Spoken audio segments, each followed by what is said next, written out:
Gang उसे कहेंगे gangster act में जिसका उद्देश्य गैर कानूनी गतिविधियों को अंजाम देना हो और उन गतिविधियों के द्वारा अनुचित लाभ को लेना हो। ये तो हो गया गैंग, गिरोह, सिंडिकेट।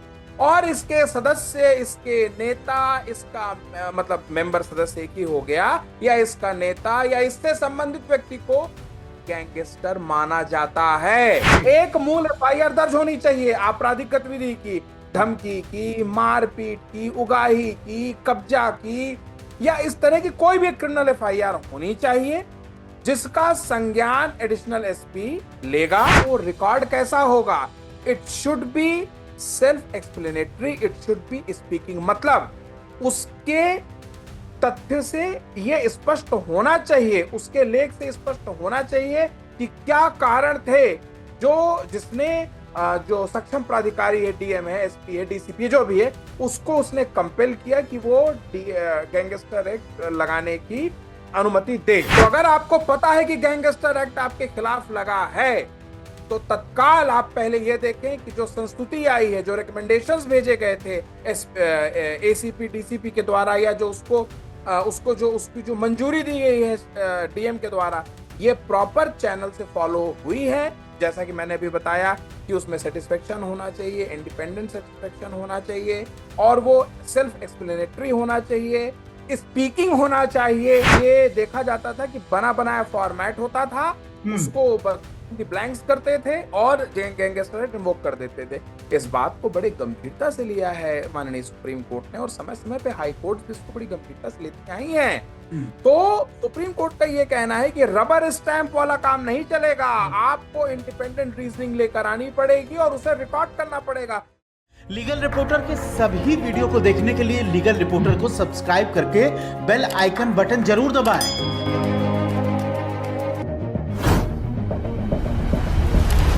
नमस्कार, मेरा नाम है विप्लव अवस्थी। आप देखना शुरू कर चुके हैं लीगल रिपोर्टर। आज हम बहुत खास मुद्दे पर बातचीत करने जा रहे हैं। यूपी गैंगस्टर एक्ट को लेकर लगातार उत्तर प्रदेश से खबरें आ रही हैं। गैंगस्टर एक्ट को लेकर इलाहाबाद हाई कोर्ट और सुप्रीम कोर्ट से ये भी खबरें आ रही हैं कि गैंगस्टर एक्ट के यूज कैसे उसे किया जाए। बाकायदा सुप्रीम कोर्ट ने तो इस पर डेडलाइन इशू करी है। तो गैंगस्टर, गैंग चार्ट, इस तरह के जब आप शब्द सुनते हैं और पुलिस किसी के खिलाफ गैंगस्टर एक्ट की कार्रवाई करती है, तो वो गैंगस्टर एक्ट की कार्रवाई कितनी जायज है, कानून क्या कहता है, और रिसेंटली हाई कोर्ट और सुप्रीम कोर्ट के जजमेंट क्या कह रहे हैं। हमारे साथ इस पूरे यूपी गैंगस्टर एक्ट पर बातचीत करने के लिए सुप्रीम कोर्ट के अधिवक्ता डॉक्टर किसले पांडे साहब जुड़ गए हैं। डॉक्टर किसले पांडे साहब पिछले 3 दशक से सुप्रीम कोर्ट, हाई कोर्ट और देश के विभिन्न हाई कोर्ट में क्रिमिनल लॉ की प्रैक्टिस करते हैं। CBI, ED, prevention of corruption act, इस तरह के मामलों को लगातार देख रहे हैं और सुप्रीम कोर्ट तक उन्हें बेहद राहत पहुंचा रहे हैं। इसलिए हमने कहा कि आज यूपी गैंगस्टर एक्ट पे सर से बात की जाए। डॉक्टर किसले पांडे सर, आपका बहुत बहुत स्वागत है लीगल रिपोर्टर पे। सबसे पहले तो UP gangster act, thank you very much. नमस्कार सर। यूपी गैंगस्टर एक्ट को लाने की क्या मंशा थी, और ये एक्ट क्या ला के जो गैंगस्टर की जगह जगह कार्रवाई उत्तर प्रदेश में अभी देखी जा रही है, और उस पर हाई कोर्ट या सुप्रीम कोर्ट का ये कहना कि बहुत से मामलों में लग रहा है, नहीं लग रहा है, इस पर आपका एक संक्षेप में क्या कहना है, वो सबसे पहले बताइए। देखिए, बड़ा संवेदनशील मुद्दा उठाया है आपने, और मैं ज्यादा पेचीदगियों में आपको ले जाए बगैर अगर इसको सरल भाषा में बताऊं तो गैंग, ग्रुप या वो गिरोह जो गंभीर असामाजिक गतिविधियों में या कृत्य में लिप्त हैं, वो इस गैंगस्टर एक्ट की जद में आने के लिए काबिल हैं। जो तरह तरह की जो असामाजिक गतिविधियां चल रही थी इन गिरोहों के द्वारा, इन ग्रुप्स के द्वारा या इस सिंडिकेट के द्वारा, उनके उन्मूलन हेतु, उनके पूरी तरीके से इरेडिकेशन हेतु उत्तर प्रदेश गैंगस्टर एक्ट अस्तित्व में आया। अब इसकी जो मूल जो इसकी जो परिभाषा दी गई थी वो ये थी कि गैंग एक से अधिक व्यक्तियों का समूह होना चाहिए। ये गैर कानूनी असामाजिक गतिविधियों में लिप्त होना चाहिए, जो मूल रूप से हिंसा, धमकी या भय का प्रचार करता हो, प्रसारण करता हो, उसको व्याप्त करता हो, भयाक्रांत होके वो कार्य कराता हो जो कानूनी रूप से क्षम्य नहीं है, या फिर जिसका उद्देश्य डर फैलाना हो और सामाजिक उथल-पुथल फैलानी हो। इस टाइप के कृत्यों को कवर करते हुए गैंगस्टर एक्ट लगता है। अब प्रोसेस ये है कि कोई आपराधिक मुकदमा दर्ज होना चाहिए, उसके आधार पे गैंगस्टर एक्ट को लगाया जा सकता है। मतलब प्रोसेस क्या है? प्रेडिकेट ऑफेंस की बात कर रहे हैं सर आप? बिल्कुल मैं आ रहा हूं। प्रेडिकेट हाँ, ऑफेंस में बड़े टेक्निकल भाषा में यूज नहीं कर रहा हूं ताकि आम जनमानस भी इसको जी समझ पाए। जी। एक मूल एफआईआर दर्ज होनी चाहिए आपराधिक गतिविधि की, धमकी की, मारपीट की, उगाही की, कब्जा की, या इस तरह की कोई भी क्रिमिनल एफआईआर होनी चाहिए, जिसका संज्ञान एडिशनल एसपी लेगा, अपना स्वतंत्र चिंतन, अपना स्वतंत्र सेटिस्फेक्शन रिकॉर्ड करेगा कि मैंने इस एफआईआर का संज्ञान लिया और यह मामला मुझे उचित प्रतीत होता है गैंगस्टर एक्ट इन्वोक करने में। उसके बाद वो कंसर्न एसएसपी को भेजता है, या जो भी उसके उच्चस्थ पदाधिकारी हैं उनको भेजता है। वो अपना दोबारा इंडिपेंडेंट सेटिस्फेक्शन रिकॉर्ड करेंगे। मतलब वो जो एडिशनल एसपी के स्तर से फॉरवर्ड होके आया है, जिसे हम लोग एसीपी कहते हैं, या अब तो चूंकि अब कई जिलों में अब एसीपी डीसीपी की कल्चर आ गई है, तो एसीपी ने जो फॉरवर्ड किया या जो एसएचओ ने रिपोर्ट बनाई होगी, उस पे आप नहीं कॉपी पेस्ट आप नहीं करेंगे। हम्म, आपको इंडिपेंडेंट अपना सेटिस्फेक्शन रिकॉर्ड करना है। हम्म, और उसके बाद वो डिस्ट्रिक्ट चीफ को जाता है, जिसे डीएम कहते हैं। डीएम अपना तीसरी बार सेटिस्फेक्शन रिकॉर्ड करेगा, जो इंडिपेंडेंट होना चाहिए। तीन लोग, तीनों का इंडिपेंडेंट सेटिस्फेक्शन रिकॉर्ड होना चाहिए। अच्छा, तो वो रिकॉर्ड कैसा होगा? It should be self explanatory, it should be speaking. मतलब उसके तथ्य से यह स्पष्ट होना चाहिए, उसके लेख से स्पष्ट होना चाहिए कि क्या कारण थे जो जिसने जो सक्षम प्राधिकारी है, डीएम है, एसपी है, डीसीपी है, जो भी है, उसको उसने कंपेल किया कि वो गैंगस्टर एक्ट लगाने की अनुमति दे। इसके बाद ही गैंगस्टर एक्ट का लगना संभव है। अगर इसकी फॉर्मेलिटी कंप्लीट नहीं हो रही है, प्रॉपर रीजंस रिकॉर्ड नहीं हो रहे हैं, इंडिपेंडेंट सेटिस्फेक्शन रिकॉर्ड नहीं हो रहा है, तो यह पर्याप्त कारण है गैंगस्टर एक्ट को खारिज कर देने का। जी जी जी। हम तो एक निश्चित तो रूप से अगले उस पे चलेंगे, लेकिन हम मुझे लगता है कि हमारे दर्शक दो बातें आपसे जानना चाहेंगे। सबसे महत्वपूर्ण, ठीक। गैंगस्टर एक्ट में गैंग की परिभाषा और गैंगस्टर की परिभाषा, ये थोड़ा सा अगर आप एक्सप्लेन कर दें, ये दोनों की लेजिटिमेट कानूनी रूप से परिभाषा क्या है, जो किसी के भी समझ में आ जाए, जो आगे बढ़े। Please sir. देखिए, मैं फिर आम भाषा का प्रयोग करूंगा, बड़ी ही सादी भाषा का प्रयोग करते हुए आपको बताता हूं कि गैंग उसे कहेंगे गैंगस्टर एक्ट में जिसका उद्देश्य गैर कानूनी गतिविधियों को अंजाम देना हो, हम्म, और उन गतिविधियों के द्वारा या उन गतिविधियों के द्वारा अनुचित लाभ को लेना हो। ये तो हो गया गैंग, जी गिरोह, सिंडिकेट।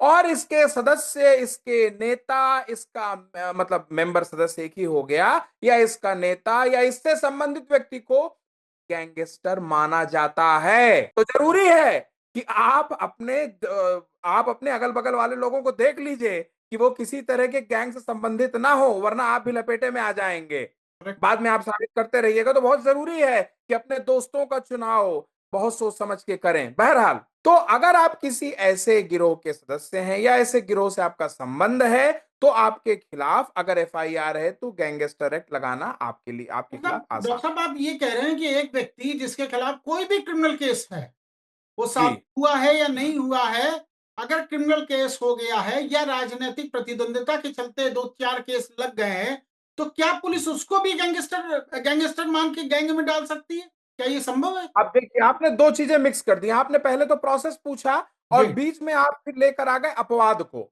जी इसको पहले अलग करते हैं। ठीक है। पहली बात तो हाँ, ट्रायल चलता रहेगा, उसी समय गैंगस्टर एक्ट इन्वोक कर दिया जाएगा, उसका ट्रायल साथ चलेगा, अलग से नहीं चलेगा।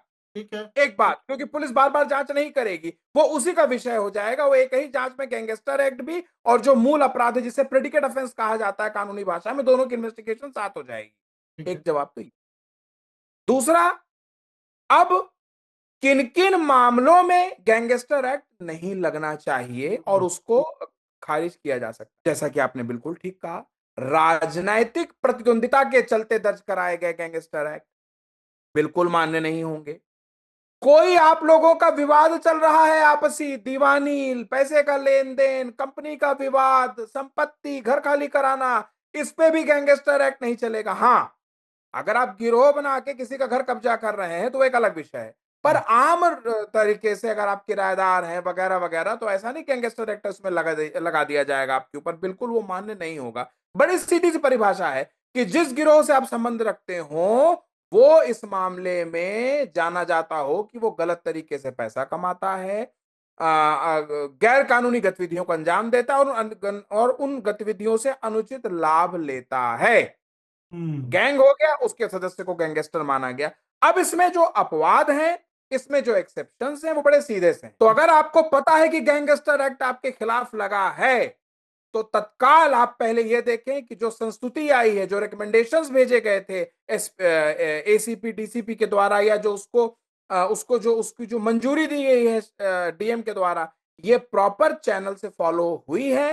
जैसा कि मैंने अभी बताया कि उसमें सेटिस्फेक्शन होना चाहिए, इंडिपेंडेंट सेटिस्फेक्शन होना चाहिए, और वो सेल्फ एक्सप्लेनेटरी होना चाहिए, स्पीकिंग होना चाहिए। दूसरा, उसके मूल में वास्तव में कोई गैंग है या आपस पैसे के लेन देन को या प्रॉपर्टी विवाद को लेकर किसी ने आपके ऊपर फर्जी गैंगस्टर एक्ट लगवा दिया अपने रसूख का उपयोग करते हुए। अगर आप इन सब में फॉल कर रहे हैं तो तत्काल 482, अब तो 528 हो गया है नए कानून में, आप तत्काल हाई कोर्ट पहुंचिए और पूरे दमखम के साथ हाई कोर्ट को कन्विंस करिए और बिल्कुल आपको रिलीफ मिलेगी और ये फ्रेश हो। ये गैंग में, यूपी गैंगस्टर एक्ट में गैंग चार्ट एक बड़ी इंपॉर्टेंट चीज है। सबसे पहले तो हम वो गैंग चार्ट जानना चाहेंगे, और मेरा सेकंड इससे ही जुड़ा हुआ जो आपने बात कही, उसको मैं थोड़ा जी सा और भी मुझे लगता है कि हमारे दर्शक समझे। जी बताएं। गैंगस्टर जो एक्ट के शुरुआत में, मतलब जहां से वो स्टार्ट हो रहा है, आप जी किस जैसे एक व्यक्ति को संतुति आई, फिर जिला अधिकारी गए, आगे प्रोसीजर बढ़ा, एक तो वो कब जी जा सकता है हाई कोर्ट? गैंगस्टर हम्म। चार्ट के पहले बनने, बाद में बनने, संतुति आने, या जिलाधिकारी के यहाँ से संतुति जाने? वो थोड़ा-सा एक बार डिस्क्राइब कर दीजिए सर।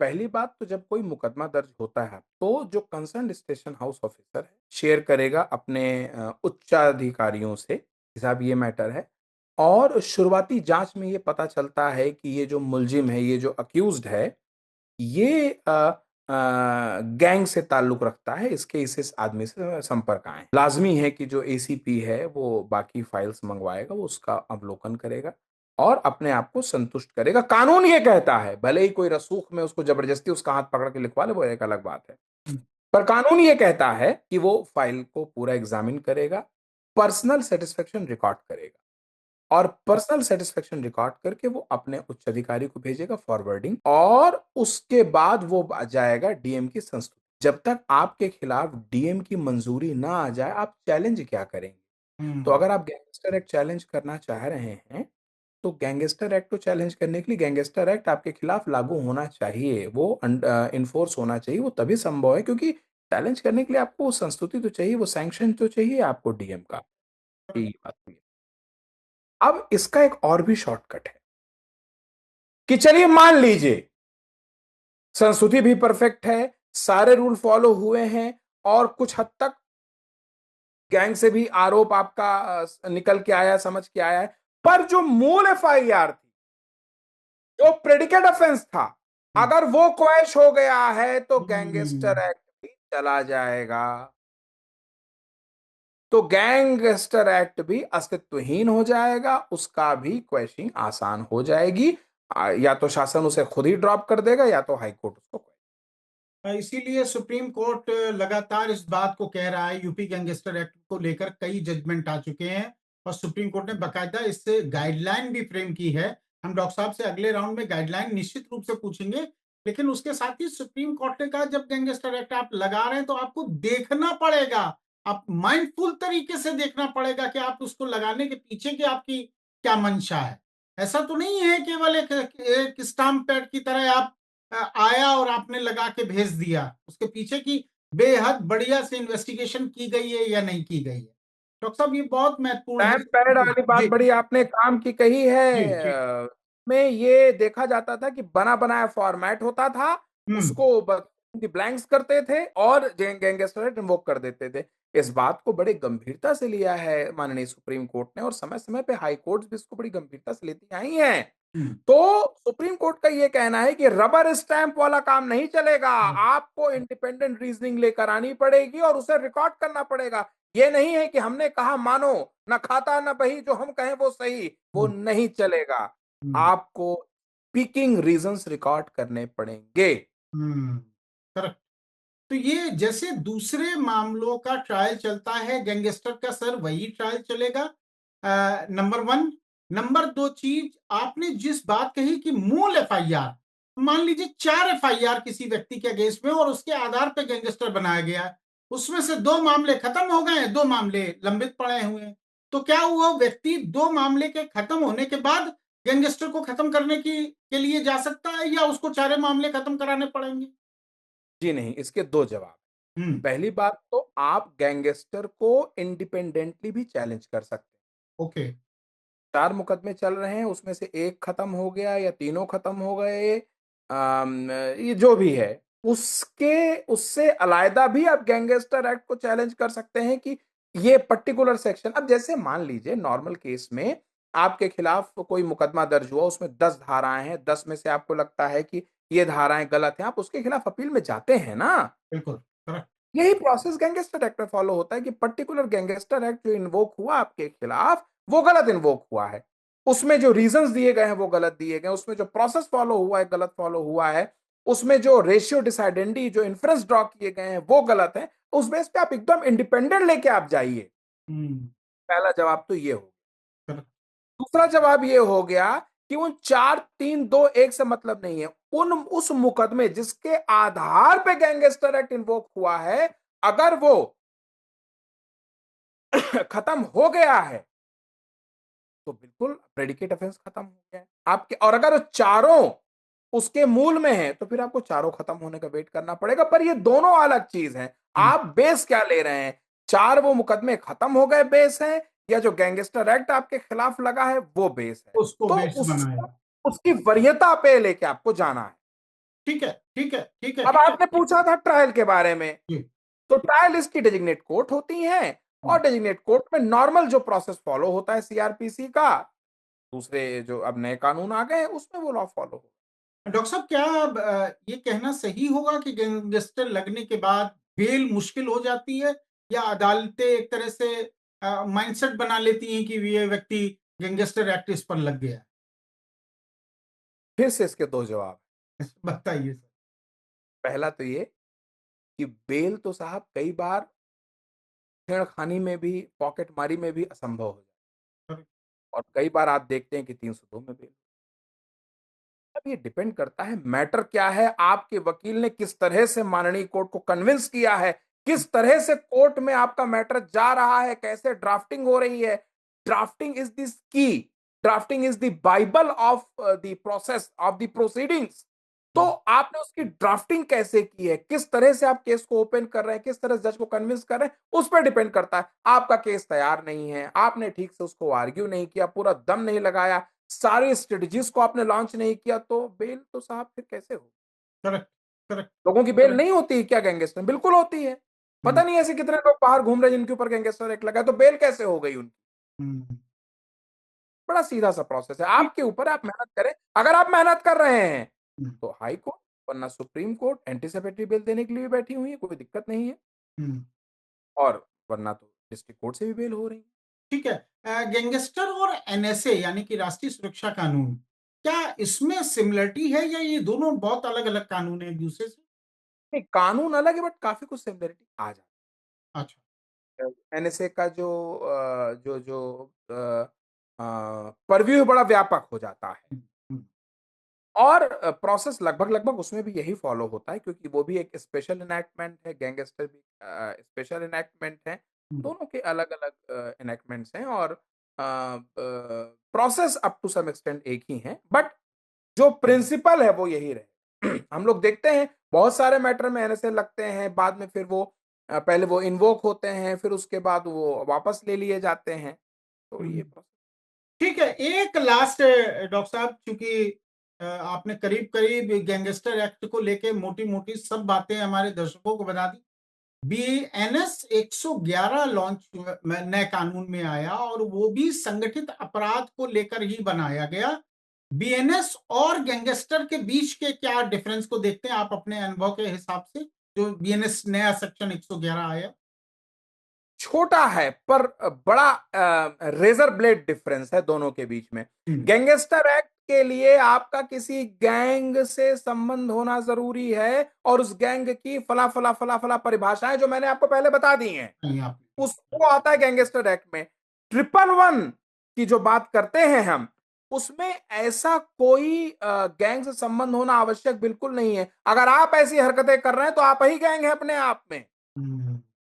उसके लिए कोई संस्तुति की आवश्यकता नहीं है, उसमें कोई परमिशन नहीं चाहिए, कोई फॉरवर्डिंग नहीं चाहिए, कोई डीएम की परमिशन नहीं चाहिए। उसमें SHO, station house officer, concern थाने का खुद इन्वोक करके खुद ही आपके खिलाफ मुकदमा दर्ज करके प्रोसीडिंग इनिशिएट कर देगा। तो जो जो लोग इस तरह के किसी व्यक्ति से परेशान हैं या इस तरह के किसी असामाजिक तत्व से परेशान हैं, वो आप राय दे रहे हैं कि 111 बीएनएस की तरफ आगे बढ़े, बशर्ते कि उसके गैंगस्टर के लिए कोई कार्रवाई करें। अब देखिए अब ये दो अलग अलग चीजें हैं। हम्म, हम्म, आप समझें कि आप ऐसे लोगों से परेशान हैं या आप खुद इस धारा से परेशान हैं, हाँ, डिपेंड करेक्ट, करता है। करेक्ट। तो क्योंकि अल्टीमेटली ये जो बहुत दिनों से चलता आ रहा है कि सिविल को लोग क्रिमिनल बना रहे हैं। हम्म, तो अगर आपने सिविल को क्रिमिनल बनाया है, पैसे की लेनदानी है, प्रॉपर्टी का डिस्प्यूट है, जबरदस्ती आपने गैंगस्टर एक्ट में अपने रसूख का इस्तेमाल कर लिया है या 111 इन्वोक करा दी है किसी व्यक्ति विशेष के खिलाफ, और अगर उसके वकील ने उस बात को हाई कोर्ट में साबित कर दिया और हाई कोर्ट को एक्सप्लेन कर दिया, तो साहब एफआईआर तो क्वैश होगी ही होगी, शिकायतकर्ता की भी खैर नहीं। करेक्ट।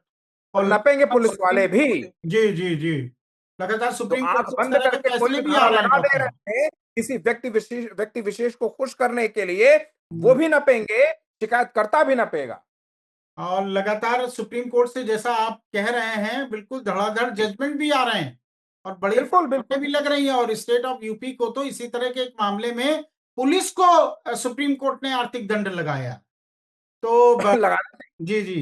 गैंगस्टर एक्ट पे सर आपने बहुत अच्छी जानकारी दी। निश्चित रूप से जो हमारे दर्शक चाहे किसी भी मैलाफाइड इंटेंशन से पुलिस ने उनके खिलाफ गैंगस्टर एक्ट की कार्रवाई की है, तो आपको ये सब कानून समझने पड़ेंगे और आपको ये भी समझना पड़ेगा कि सुप्रीम कोर्ट, हाई कोर्ट ने इसके मिसयूज को लेके बड़े प्रश्न उठाए हैं।